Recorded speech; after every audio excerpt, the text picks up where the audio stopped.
of topics. And I really hope that everyone enjoyed that very last episode because I sure did. Because today we're going to be discussing a few things. I have a list of at least a few things here of what we can talk about. Because last time I was doing the podcast, I said we would come back with Crown Jewel results. And let me just say, we're going to kickstart with that. Crown Jewel. Okay, we're just going to get right to it. Crown Jewel, that PLE was amazing. It was so good. My favorite match from that card specifically out of the 5 matches that they had was John Cena and AJ Styles. When I tell you those two men put on a masterclass, chef's kiss, chef's kiss. And I loved it so much because I was actually sitting in my dorm and watching it, probably screaming and hollering or whatever. I don't look, it's a wrestling thing, okay? When you get excited about certain stuff, like that gives you adrenaline and it makes you happy to see stuff like that, even emotional. So seeing that masterclass, even though I wasn't at the actual arena itself, even though I would love to be at a wrestling show one day. But one day, whenever I get some, bank, we'll have something to talk about then for sure. But yeah, y'all, back to Crown Jewel. Crown Jewel was a very, very good PLE through and through, in my opinion. I know there are people who have differences, but Crown Jewel, excellent PLE. Um, like I said, excellent PLE through and through. Great matches. Um, I would say a few advancements in storylines since we've come from the PLE. Um, Keep in mind that PLE has been since October 11th, so um, yeah, it was a very, very good PLE, and I loved it through and through. It was better than what they did at WrestlePalooza. WrestlePalooza was the first PLE they did, in case you don't know, because now WWE and ESPN are partners. Um, so they did WrestlePalooza, and it kind of underwhelmed everybody, including myself, because I was expecting this spectacle like I was told, as well as many other fans. But sometimes you can't really, believe all the stuff that you see online, of course. Or, well, you can't, the booker anyway. But that's a whole other story for another day. Aside from that, like I said, I will keep saying Crown Jewel was a very, very good PLE. Very decent, I would say. It was better than what they put on at WrestlePalooza because that, like I said, that for wrestling fans, that PLE specifically, seeming that it was the first WWE x ESPN collab that they had ever in the history of their entertainment business. It was kind of a letdown. But I think that with Crown Jewel, they redeemed themselves. So I'm glad that they were able to do that. Um, Moving on from Crown Jewel, and we're going to transition into what has so far happened outside of that PLE. And it is very interesting if I do say so myself. So we have Raw after Crown Jewel, right? A whole lot, have a whole lot going on. Two things that specifically stood out to me are the current storylines that are going on now, and that is between the Usos and the Usos. Oh, I'm sorry. Two stories. The Usos, those stand out to me simply because they're in this like tensioned thing right now, and it is just all over the place. Because if I were to explain this bloodline story to y'all, it goes back to the bloodline story with him, Roman, and it's so much to talk about. But I fear that we will be here all day talking about that, maybe all night too, if I were to go explain that story to you. But just know I've lived it and I've watched it since 2021. And that story, the bloodline story, is still going on. So, um, Raw after Crown Jewel, October 13th. Very good show. Like I said, two things that kind of stood out to me was the Usos and what happened at the end of it, which shocked me as well as other fans. Like, I was not expecting that, but we'll get to that in a second here. Back to the Usos. They have like this tensioned, I don't know what's going on with them, y'all, but it's just like 1 week they're good, and then the next they're not. You know, they're brothers, and they're just, I mean, they're not physically fighting each other, at least not yet. But it's kind of a lot going on with them, and it's mainly due to their cousin Roman, who's kind of been away since Crown Jewel. So, um, it's a lot. It's a lot going on there, and I still think that story, as far as it goes into what it's coming to right now, it still has legs to, like, it definitely has legs to walk now. I promise you that. Um, but you know, the most interesting part I feel like that really, really stood out to me the most was the end of the show. Y'all, when I tell y'all, I said shock, shock. Because when Braun Breaker, a member of the Vision, turned on his leader, Seth Rollins, who is the leader of the Vision, that that shocked me because the faction had only been together for 6 months. Well, really 5, because Bronson Reed, the other member of the Vision, didn't come around until maybe a month after WrestleMania, because WrestleMania was in April. So Bronson Reed came around sometime in May, and it was for a Saturday night main event. So technically they've been together for those 3 anyway, because there was Bronson, Braun Breaker, Seth, and then Paul. Paul has been a part of it since the beginning, since April. So Paul and Seth have technically been together since April. I don't know, the chemistry that was kind of, I have my thoughts on it, of course, but you know, I just thought the chemistry between those two at first, I don't know, maybe like when they first got together, like when the group first got together after Raw after Mania, I thought it was a cool thing. You know, thought we were about to see some different stuff. Like some of it is kind of repetitive as far as the ending of Raw shows, and not, you know, but it's okay. It's just, as fans, sometimes we do, you know, we complain about the product, yet we still watch it. We're like, oh, I'm not gonna watch this, da da da, and then end up watching it anyway. But it's just, I just think it's the fact of the matter that we just want our company to do better. Oh, it's just, so yeah, there's that. But anyway, when Braun Breaker turned on Seth after them being together for just a short 5 to 6 months, it shocked me.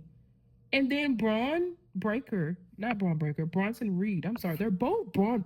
So it's kind of, I call them the Braun Browns. So yeah, y'all, it's just, it's a lot.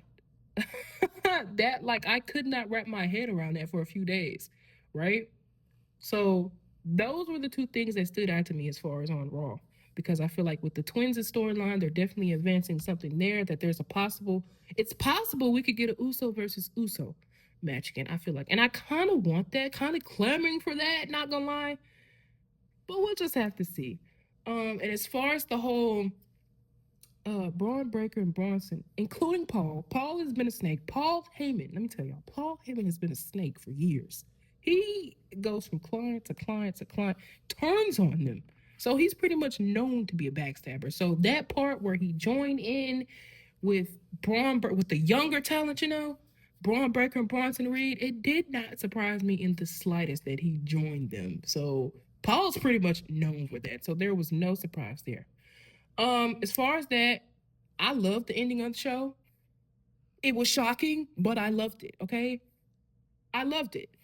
Now, there are, of course, some downsides to that, which kind of take me back to Crown Jewel, because Seth Rollins apparently has since then suffered an injury, and that is unfortunate, which wish him nothing but a speedy and healthy recovery. But we're going to come back to that, though, because that's what we're going to talk about, what happened on this coming Monday. But now we're going to move on to SmackDown. So, the SmackDown before Crown Jewel, y'all, I didn't watch. Yeah, because it was early in the morning, and plus they were still over there in Perth then. So, of course, they have different time zones. But I woke up maybe like 30 minutes before the show was supposed to end because the show started at 7 a.m. I woke up at like 8:30. Yeah, I had 30 minutes to get up, but I didn't. I don't know why, but I didn't. Um, because I think it was just a matter of fact I automatically assumed that the show wasn't going to be good because if y'all saw the shows on SmackDown leading up to Crown Jewel, they weren't all that great. Okay, yes, still watch them when they're not all that great, just to complain about it later. But for the most part, I think they've been putting on some pretty decent shows since after Crown Jewel and what they presented so far. So there's that. But going to the SmackDown after Crown Jewel, it was kind of interesting. And you want to know why? Because the ending of the SmackDown show, it had me so confused. Okay? Because this is SmackDown after Crown Jewel. We moved on from Crown Jewel, the PLE itself, Raw after Crown Jewel. Now we're on SmackDown after Crown Jewel. Right? This is the after fact of the results and everything that have happened and took place that weekend. So, key interesting things here. Somebody took Jacob Fatu out, right? Because Jacob Fatu, a Samoan, he's part of guys like you guys may know The Rock, Roman Reigns. Yes, he's a part of that family, Samoan culture, right?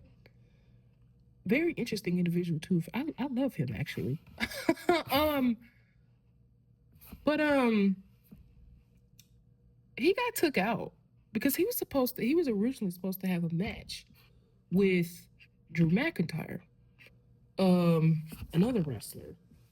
He's supposed to have that match, but unfortunately, he got took out by we don't know who yet.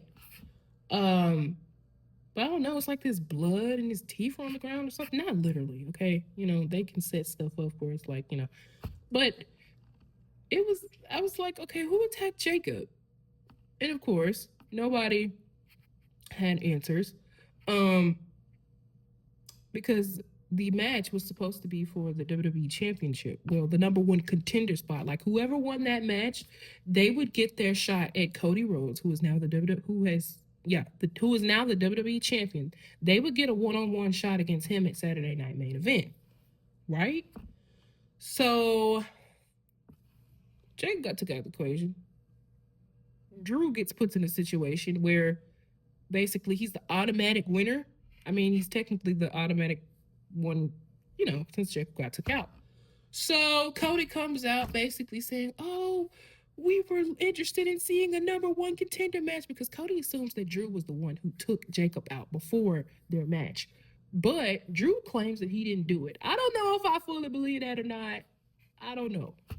Um, but yeah, basically Cody was angry and things like that. And then, somehow the match ended up going from point A to point B so quickly. When I tell you I was so confused. Because Cody and Drew, like, oh, you want to fight? Let's fight right now. Okay, so they fight, right? They fight, guys. They fight. And I don't know whether the championship is on the line or what, because I'm confused the entire time I'm watching it, because they said there was going to be a match, but they never clarified whether it was for the championship or not. So Cody's in there, you know, fighting in a whole suit too. So it's like, meanwhile, Drew McIntyre is in his gear. I guess he was that angry, whatever, that he didn't even take off his suit. So it was so much happening, y'all. So much. And when I tell you I was confused from start to end, like, yes, I was still watching it, but I was like, what is going on here? They're fighting in the ring, they're fighting in the arena. I mean, what is happening? I just could not make sense of it. Like, is this for the title or is it not? Now, I'm expecting at some point for Randy to come out because Randy Orton has a huge part in this story, but I'll break that down in a future episode. Um, it was just so much going on, and I was just dumbfounded the entire time. If y'all saw my face, I was dumbfounded the entire time. I didn't know what was going on. But aside from that, the match ended in a no contest, which means no DQ. So basically, what Cody did was he hit Drew with the belt, which is not like Cody at all, by the way. I don't know why Cody did that. But, maybe Homelander vibes, because they compare a lot of what Homelander does the Cody Rhodes. If y'all know who Homelander, yes, if you know who that is, enlighten me. So I'm gonna be real. I don't really know who Homelander. I just heard of him because he's compared a lot in the wrestling world to Cody Rhodes. So, and maybe John Cena when he was on his heel run. But yeah, y'all. It was so much going on at the end of that show that I don't know. Yeah. So there's that, and then the no DQ. Like I said, the no DQ. Basically, there was no winner. But I'm still surprised that Cody hit Drew with the belt because that's not like him at all. So, now that's going to set up something which I'm about to talk here in a second, set up a main event. But now we're going to move on to this past Raw, as in two to 3 days ago Raw. Another thing that stood out to me as far as that show was the Usos again, because I've been very invested in their storyline, like a lot. Okay, like I want to see where this goes because some people are proclaiming that Jay is about to be the next tribal chief, and the first tribal chief is basically Roman Reigns, right? Basically, Roman Reigns as the tribal chief is a manipulative gaslighter of a character. Okay, he's good. All right, manipulator at its best, gaslighter at his best. Okay. Oh, it's good work. Okay, it's good work. I think that's part of what made me so interested. I'm not a gaslighter or manipulator. Okay, but just because yeah, I don't get down like that. All right, so yeah, character work as far as that, chef's kiss. But this coming Raw, let me just say it was something. It was a fairly decent episode. They for a long time. Oh, so this brings me back to Seth. Seth unfortunately had to vacate the World Heavyweight Championship. And as unfortunate that is, they say he might be out until at least WrestleMania 42. Mind you, that's April of next year. So I really hate that for him, because he's one of Raw's biggest players.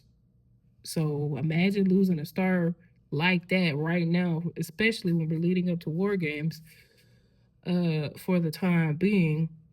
And I know I should be able to do another talk about War Games in the next episode because we'll do another episode within the next 2 weeks. So I'll do that and we can talk about that then. And I believe it'll be before Thanksgiving break, I believe. So, yeah. But yeah, Seth unfortunately has been injured and he'll be sidelined for quite a bit. Which now leaves that we have no world heavyweight champion at this moment. Still don't. And we won't find that out till November 1st because I thought they were going to do a tournament for the championship, but the Battle Royal, y'all, the main event of the show, the Battle Royal was something. Like, I think I was kind of angry at the end. Like, I wasn't angry at who won it, but basically it was an over-the-top Battle Royal at the end of the show, and that would determine who would be the number one contender for the vacant World Heavyweight Championship. And Jay Uso won that Battle Royal, right?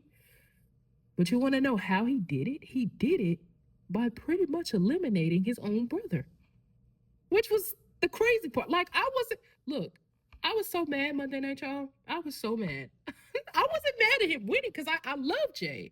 I wasn't mad at that at all. I love Jay Uso, okay? I love his brother. But what he did to do it, you messed over your own brother. And I understand. Okay, I get it. It's for the World Heavyweight Championship. But you mean to tell me you would mess over your own brother just for a title? And I think the whole story of it with Jay here is he's basically been obsessed with his World Heavyweight Championship for God knows how long, ever since pretty much losing it, I guess you could say. So, because he only had a reign of like maybe 50, 54 days. So it's not even 4 months, unfortunately. But he's been so obsessed with getting this World Heavyweight Championship back. And that's the whole story here, which is why people feel like he's about to become the next tribal chief. He's been so obsessed and he's been acting like old Roman Reigns, tribal chief days, manipulative, gaslighting, da da da, all this other stuff that makes him a compelling character, especially then and now. Um, but he's just been so obsessed with this title, y'all. So obsessed with getting it back. Like, oh, if I would have did this, I would have had the World Heavyweight Championship. And he's like taking all this out on his brother. So again, it's a whole lot of things going on with the Usos there. And it's not necessarily hard to follow, but it's a lot. And it's like, okay, because we all have a certain cyber on here. Like I'm on Jimmy's, okay? Because the fact that he had been talking at his brother, yelling at him for weeks, maybe 6 to 7 weeks straight. Yes, that is 6 to 7 episodes of Raw straight, where he has been yelling at his brother, either on the slide, blaming him for half the stuff that has went down, and this, that, and the third. And it's like, that's not cool. That's not cool. So when Jay won the battle royal, you can only imagine how mad fans felt. Now, look, we haven't gotten this much discourse on Jey Uso since he won the Royal Rumble back in February. Now that it just simply due to the fact that it was a complete shocker. And now Jay is basically about to get back into the championship picture again. A lot of people are mad at that. And when I tell you there's a lot of discourse online as far as him winning the Battle Royal, that we be here all day talking about it, because I have Twitter, so I'm seeing a whole lot of the discourse that is happening before my eyes. And mind you, it's been happening since Monday, and people are still talking about it 4 days later. So it's crazy. As far as that, it's a whole lot. And Jimmy was angry. Jimmy was very angry, and rightfully so. Because Jimmy, moments before the match, said he was about to come after everybody, including his own brother. You know? You know? So if Jimmy would have just done that, I feel like he would have been all right. But his brother got one over on him, I fear. And now here we are. Jay's the winner of the Battle Royal. He's going on to face CM Punk, whom by this point had won a match from last Monday on Raw to become the number one contender, who at that time would have been against Seth Rollins. But since Seth Rollins is injured, he didn't have an opponent. So this is where, like I said, this is where the Battle Royal comes in. Jay wins that. And so now it's going to be CM Punk versus Jey Uso for the vacated World Heavyweight Championship at Saturday night's main event. Which brings me to Saturday night's main event, November 1st, Salt Lake City, 7:00 p.m. on the dot. So far, we have 2 matches announced, and that has been CM Punk versus Jey Uso for the vacated World Heavyweight Championship. And then we have Cody Rhodes versus Drew McIntyre. Now, the Cody Rhodes versus Drew McIntyre was made official online. No one made an announcement about that on TV or whatever. Now, CM Punk versus Jay, we already knew that was happening, right? So, I honestly feel like as far as Saturday night main event go, I think this will be a pretty important show, I feel like. At least I would hope it is, because usually I'm not that hyped about Saturday night main events. Specifically because when they were doing it on cable, because they had it on NBC, Peacock, and now they've kind of reverted over to just doing it on Peacock now, which is a good thing, because I would hope that means we don't have ads. I would hope that's what that means. And I know for international fans, it'll be on Netflix. So US people, Peacock, international people, Netflix. I also have a VPN too. Not that that is important, but just wanted to put that out there. So yeah, so far for Saturday Night Main Event, we have those 2 matches announced, and I kind of am equally interested in both. Maybe a little bit more the CM Punk one versus Jay, because like I know it's a lot of.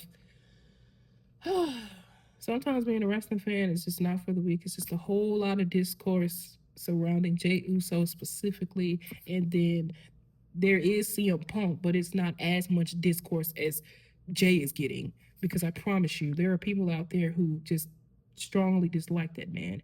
And from what I understand, WWE has his YouTube channel, right? And they upload these videos of what happens on each of their shows, Raw, SmackDown, NXT.